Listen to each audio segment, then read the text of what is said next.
Tuve que hacer un corte pues entre el Génesis y los otros cuatro libros del Pentateuco porque la longitud es un poco extensa.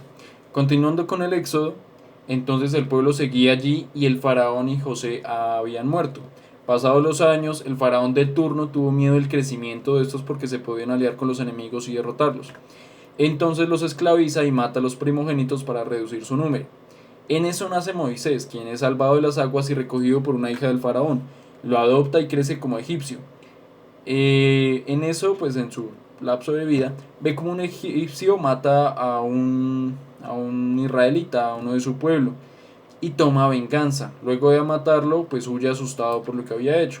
En el camino va a las llanuras de Madián y allí se encuentra con un pastor llamado Jetro o Reuel, dependiendo de la diferencia de tradiciones. Antes de eso, en un pozo se había encontrado con Séfora y sus hermanas, sí, sus hermanas, quien las defendió de otros pastores que las estaban molestando. Séfora y Moisés se enamoran, se casan, nace Gersón, que significa como extranjero de otra tierra, y eso significa el nombre del hijo de Moisés, del primer hijo. Luego Dios le habla a Moisés en la zarza ardiente en el Horeb. Lo envía a liberar a su pueblo querido de la esclavitud y llevarlo a la tierra prometida. Le da ayudas como, pues Moisés se sentía incapaz para hacer esta tarea, entonces le da ayudas como el bastón que se convierte en serpiente, la mano de lepra, que cuando la guarda en su pecho y la saca tiene lepra, cuando la guarda vuelve a estar normal, pues para que le crea que es Dios quien lo envía, la sangre en el río y le pone una ayuda porque pues él le costaba hablar, él no sentía que pudiera hablar bien y él expresa pues eso a Dios.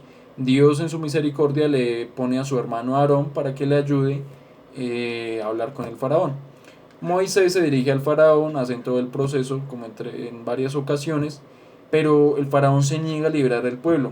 Entonces viene la ira de Dios liberando 10 plagas sobre el pueblo egipcio, que son las ranas, los mosquitos, los tábanos o parecido al dengue, muerte del ganado, las llagas, el granizo de fuego, las langostas, la oscuridad, la muerte de los primogénitos. Es la última y la que realmente es definitiva para que el faraón ceda a liberar al pueblo porque le mató a sus hijos o a sus primogénitos, y eso pues es una ofensa terrible, un dolor inmenso. Con el paso del ángel de la muerte por las puertas, en esa noche en que mata a los primogénitos, nace la Pascua, que significa noche de liberación. Solo se salvaba a los que tuvieran sangre de un sacrificio de un cordero en la puerta. Tenían que marcar los dinteles y la parte de arriba pues, de la puerta para que el ángel de la muerte no entrara a quitarles la vida. Esos primogénitos que sobreviven son consagrados pues a Dios, y empieza la salida del pueblo de Israel de Egipto. Pero entonces el faraón no le gustó mucho lo que pasó e intenta capturarlos otra vez o matarlos, se llena de ira y los persigue. Eh, Dios por medio de Moisés abre el mar rojo y el pueblo pasa y lo deja, cuando el pueblo termina de pasar lo cierra y mata pues al faraón y todo su ejército. Ahí viene el canto de Miriam y pues de alabanza y gloria al Señor. Luego empieza la travesía por el desierto durante 40 años. Resulta que el Señor le había dado una tierra prometida al pueblo, pero pues tenían que hacer ese proceso de llegar e incluso merecer esa tierra prometida.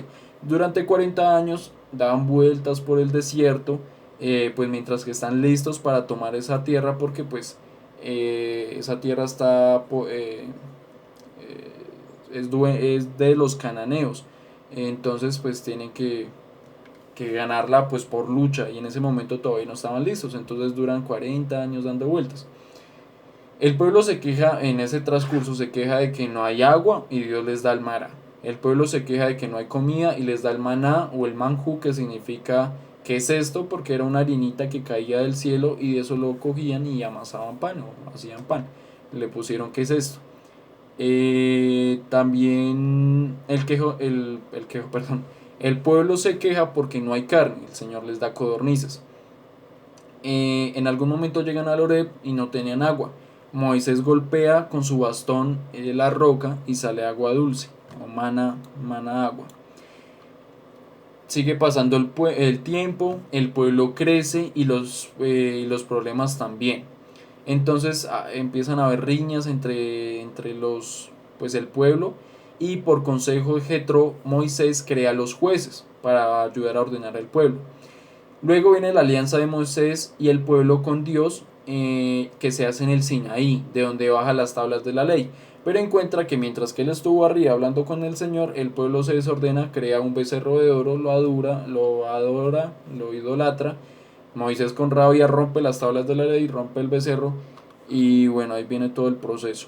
Le toca volver a subir, a hablar con Dios, le da el nuevo decálogo, o el decálogo, y ahí nace la ley mosaica. Ahí hay un cambio de historia porque pues viene como un contexto narrativo y ahora pasa a ser legislativo al poner las reglas junto con los jueces. En este libro también se habla de unas grandes tiendas que armaban para adorar a Dios. Allí estaba el arca de la alianza compuesta por el maná, el báculo de Aarón y las tablas de la ley. Esa arca de la alianza era una caja de madera protegida por unas alas de ángel. Luego pasamos al libro de Levítico. Es el eje central de los libros de la ley. Tiene información de números, del libro de los números y del libro del Deuteronomio, incluyendo las leyes mosaicas. El libro habla de cómo Dios en su gracia provee un camino para que las personas pecadoras vivan en su santa presencia. Esto se da porque el pueblo está siendo infiel al Señor. En este libro se enfrenta el pecado del pueblo. Pues Dios los enfrenta, los cuestiona, para poder estar en presencia de Dios. Se habla de rituales, de sacerdotes, de la moralidad sexual y del día de la expiación. El libro termina con el llamado de Moisés al pueblo a ser fieles con el pacto con Dios. Luego viene el libro de los números. Es un recuento del éxodo, del paso del pueblo por el desierto. Su nombre se debe al conteo o censo de integrantes del pueblo de Israel. Habla del pueblo sacerdotal, que son los levitas. Se hablan de leyes de pureza para vivir en pureza. Recuerda la salida de Egipto, las dificultades del desierto, la rebelión del pueblo, el castigo de Dios por la desobediencia, la condena a vagar por 40 años en el desierto y a morir en el desierto por haber desconfiado de Dios y por haberse rebelado. Incluso para Moisés, cuando golpea el Oreb, tiene una discusión fuerte con el pueblo y se muestra pretencioso. Eso no le gusta al Señor y lo condena también a morir con los primeros en el desierto. Solo los hijos heredarán la tierra prometida.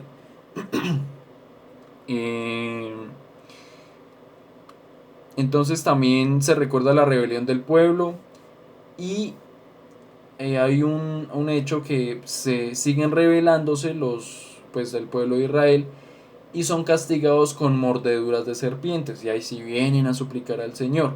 Entonces la cura es una serpiente de bronce que está en el báculo de Moisés, y pues así se curan. Se recuerda también los fallidos intentos de maldecir el pueblo por parte de un brujo moabita, y resulta pues que el tipo no puede maldecir el pueblo y resulta bendiciéndolo. Esto era un pago que se le había hecho de un rey en Moabita, los reyes de Moab, perdón, porque pues veían el creciente pueblo que estaba circulando por sus tierras y estaban preocupados. Los sucesos de este libro serán citados más adelante por profetas y apóstoles. Este libro recuerda que aunque Dios sea fiel, Él también permite que el pueblo sufra las consecuencias de sus actos de infidelidad. Al final se habla de la nueva generación que están listos para heredar la tierra prometida y de las batallas ganadas para entrar a la tierra prometida en cabeza de Josué. Luego viene el libro del Deuteronomio, quinto y último libro del Pentateuco. Inicia con la explicación de Moisés a la nueva generación sobre la Torá. Es un libro sobre los discursos de Moisés invitando a la fidelidad con Dios. En el centro del libro son leyes antiguas y nuevas, de ahí sale el nombre del libro, que significa segunda ley. Moisés recuerda la rebeldía del pueblo en el pasado, luego los invita a ser fieles a Dios, les enseña el Shema, algo muy importante que dice que el Señor es uno, el Señor es solo uno, y los invita a amar a Dios con todo el corazón, con todo el alma y con toda la fuerza. Significa obediencia y decisión devota por amor a Dios, en entrega total. Pues de ser así, si ellos cumplen con ese Shema, van a ser un pueblo único en toda la tierra. Era importante cuidar de eso porque, o sea, de ese Shema, porque resulta que cuando iban a entrar a la tierra prometida se iban a encontrar con otras culturas que adoraban a otros dioses, Mm, y pues cuidar de ese Shema los iba a tener en contacto con Dios. Habla de que las autoridades civiles y religiosas serán vigilados por los profetas para que cuidaran de cumplir la ley. Luego viene una larga serie de leyes civiles, justicia social y de oración. Luego vienen las advertencias y discursos de la muerte de Moisés. Y así finaliza el Pentateuco y el libro del Deuteronomio. Inicia con el Génesis y cierra con el Deuteronomio. Por ahora voy a subir estos dos videos y más adelante les voy a seguir hablando de lo que es la historia de salvación.